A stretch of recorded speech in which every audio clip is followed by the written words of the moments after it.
Сметам дека најавата и понатаму калкулирањето во однос на тајмингот кога тоа писмо ќе се испрати, ако воопшто се испрати, мора да кажам дека се сомневаме дека такво писмо ќе се испрати е во контекст на неговите променливи најави за различни работи во изминатиот период. Уште во предизборниот период, едни ставови за Преспанскиот договор, па сега целосно други, понатаму во однос на договорот за добрососедство, повтор со Бугарија, понатаму промена на ставовите. Премиерот најавува дека има подршка од некои земји, дека може да се подобри нашата позиција во преговорите со Европска унија. Министерот Муртезани во тоа го демантира, така да едноставно сметаме дека или не ја кажува вистината, или нема никаков план.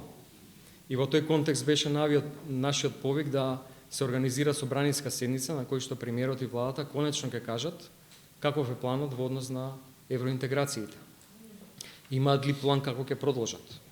Ќе сменат ли нешто? Имаат ли подршка од Европската унија да се смени нешто, поради тоа што собранието е единственото место каде што вакви политики треба да се креираат и да се дискутираат.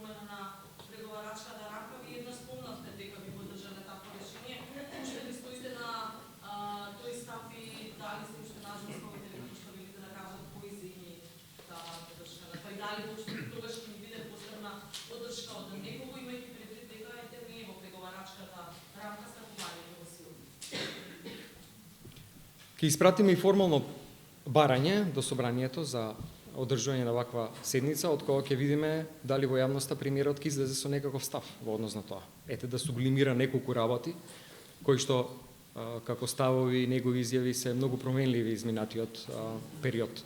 Ќе го повторам ставот на партијата дека ќе поддржиме било какво подобрување на нашата позиција, која што премиерот и владата ќе обезбедат, и при тоа имаме предвид дека за подобрување или за било каква промена на нашата преговарачка позиција потребно е со консензус да одлучат сите земји членки во Европската унија, зашто и евроамбасадорот во земјата, господин Одрокас, кажува дека тоа е многу тешко изводливо. Значи, не би поддржале ништо со што би се довеле во некаква форма на автоблокада. Нека премиерот дојде и каже дека има поддршка. Затоа ние апсолутно тоа ќе го поддржиме.